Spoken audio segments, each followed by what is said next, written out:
كنافو الكنسون وبر بن الخطاب رضي الله عنه الكنسون جتون الكن أبو بكر نبي جرى كيسين سنتو علي عمر هندرج على جد رسولان جرى لا تائمة جدني سوت كقبتا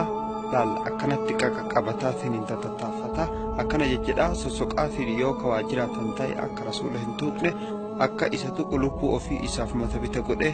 صحابان أكنا كن أبو بكر قد كيس سيناني كن أما قد جلا أفان قدا جرجلاتي سيناني إساف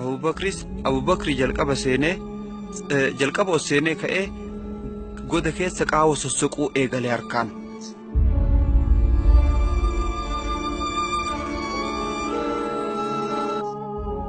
osoo tataffiseetiin qaqqabatu radiyallahu anhu qaqqabate arge ijaanin argu qaawwa sadii arge qaqqabate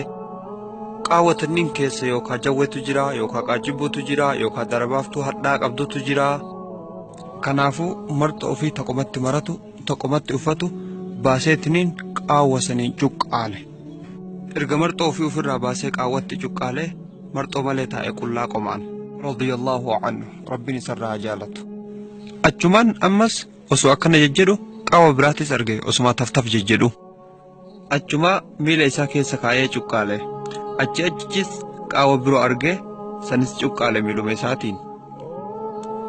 amma rasuulaan sallallahu alayhi wasallam oseen yaa ergamaa rabbii jedheen rasuulli dhufee seene yeroo kana baay'ee dadhabeera milti bubuqqachoofte qeensi irraa quncee dhidhiige rasuulli rabbii sallallahu alayhi wasallam mataa ofii guddida Abu Bakri irra kaayee irkifate Abu Bakri ammoo miila isaa lamaan qaawwa lamaan hamtuu tanniin cufee akkatti taa'a kunoo bifa kanaan cuqqaalee osoo jarri akkasitti jiran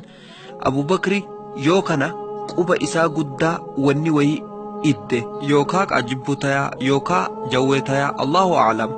mee adaba Abu Bakri kana laalaa radiyallahu anhu Abu Bakri nama guddaa osoo haguma feene irraa haasayaa oolee rifeensa isaa takka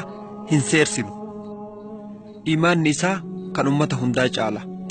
rasuula mee achi jedhi miila kaafadhaa miila laalladhaa hin jenneen laa obseetuma taa'e subhaanallah laakiin gubaan summii itti jabaattee imimmaan ija isaarraa bu'e imimmaan ija isaarraa bu'e kun rasuula irratti dhab jedhe rasuulli maal taate yaa Abu Bakri jedhaniin rasuulli jedhanii gaafannaan Abu Bakri